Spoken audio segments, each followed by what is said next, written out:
Howdy everyone, it's me once again, the one and only Killer Dan.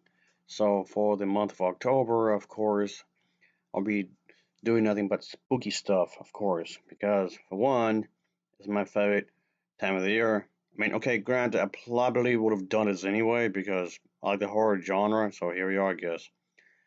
Anyway, so I just figured I would talk about some Japanese stuff here again, so nothing new here. You're on the Grudge.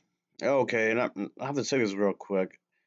I did review something in lines of this franchise before. I did review even the American counterpart before. They made like a bit about three of those, and then another remake. So that's about four of them. I did cover those, and if I recall correctly, a couple of the original series. So yes, they made quite a few of those.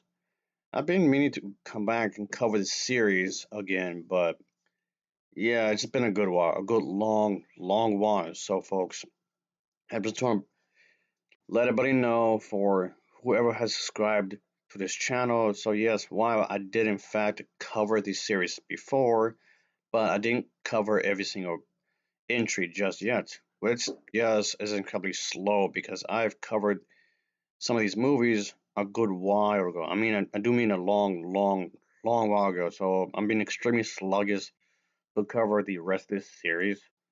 So yeah, again, that's partly my fault because I'm allowing some things to get in the way. But anyway, just thought I'd let everyone know about that for whoever's watching, of course. Anyway, of course, as always, let's talk about the plot, shall we? Discovering, discussing the plot of this is kind of difficult because you have to just think about the fact that, I mean, yes, you have to discover how people tell storytelling, and it's not exactly linear in here, folks. It's just the way that it's told the story in different ways to convey one main plot, I guess. And if that makes any sense. I mean, yes, okay, it may seem disconjointed in some ways, but yes, there was this evil, mysterious, vengeful spirit that will pursue anyone who dares to enter this house, which it stays in. That's like the general consensus of it, of course. But the film does revolve around a curse created in a house in Tokyo, and there was this one individual that convinced his wife is having an affair with another man, and murders her, then the son and the son's pet cat in jealous fit of rage. So, of course, according to Juon, when a person dies with a deep and powerful rage, like a grudge kind of a thing, of course, hence the title of the film, a curse is born through that, of course. So, as a result, yes, of course, this is kind of thing that comes by, of course.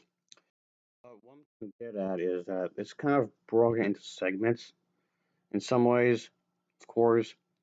And yes, by the way, just so anyone would, I'm just letting know everyone know as well is that I did talk about the Ring series as well. I spoke about the Ring series as well, by the way, in case and it's one of that's another franchise I did cover, by the way. Just throwing it out there. Speaking of like curses and whatnot. Anyway, but it's just the fact that this movie tells a story in segments. A lot of segments. Again, if you can wrap it right in mouth, that of course. I mean, yes, I'll say it might seem kind of clunky for a lot of people, so it may seem kind of awkward in which the story is set up here. But I think it's fine, really, and I do believe, like I was saying earlier, it's a cultural thing, if anything, and it really is when you think about it. Yeah, and I did talk about Ringu, the remake to Ringu. Just again, throwing it out there, folks. So what I'm trying to get at is that Ju-on does bear more of a passive resemblance to the popular Ringu series, which in some ways is true, I guess, of course. As I was saying, folks, yes, obviously, this film is pretty wide for what he's trying to do. Yes, of course, you do have to keep in mind that it might be a bizarre film. So yes, there's a whole thing with spirits and whatnot. So in Japan, so when this volunteer social assistant individual is assigned to visit his family, she is cursed and pretty much chased by two vengeful fiends, of course. And then there's this whole woman, this other female character was brutally murdered by her husband and her son. And, like I was saying earlier, the whole thing with the powerful, vengeful grudge kind of spirits, of course. Anyway, so okay, there was that. Obviously, this kind of thing where it does with the supernatural to some extent, of course. But yes, I did think that it was a pretty wild film as it should be. I mean, yes, I know that a lot of people may not, you know, understand how the Japanese horror films may work, or should I say J horror. I personally don't mind these kinds of movies, really. I'm gonna be honest, with you, I don't mind watching these. I tend to like these films quite a bit, really. But anyway, yeah, I'm kind of using this as an excuse to talk about horror films from Asia, which I would have eventually do anyway. But I just thought I would talk about it as a result of the fact that I talk about horror stuff anyway from this side of the war, I guess you can say. Obviously, so there's that. I reckon. I don't know. I just thought this was a pretty good film as a whole. I like the structure, even though the structure may not be the traditional way of storytelling. Not really, but still, I enjoyed it anyway. I enjoyed it for what they're trying to do. When I say they, I mean the people behind this. I did enjoy this for what the people, for the what the producers and whatnot were trying to do, of course.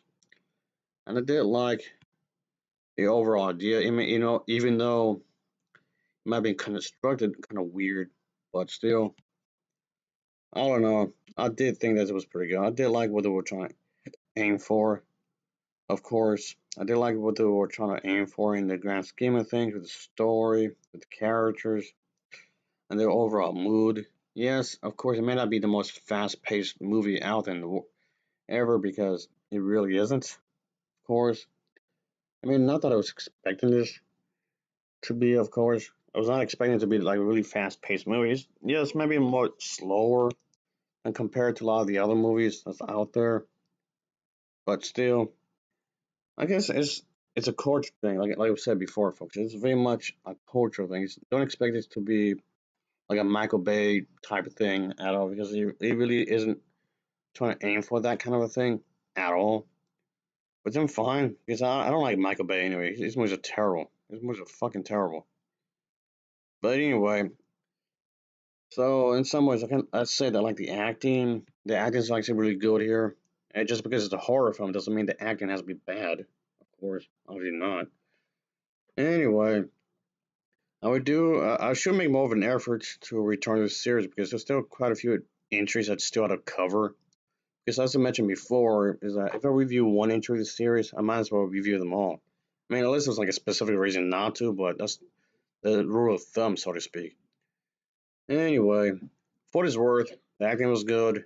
It was well produced. The production value isn't too bad, I suppose. I like what they were trying to aim for in the grand scheme of things.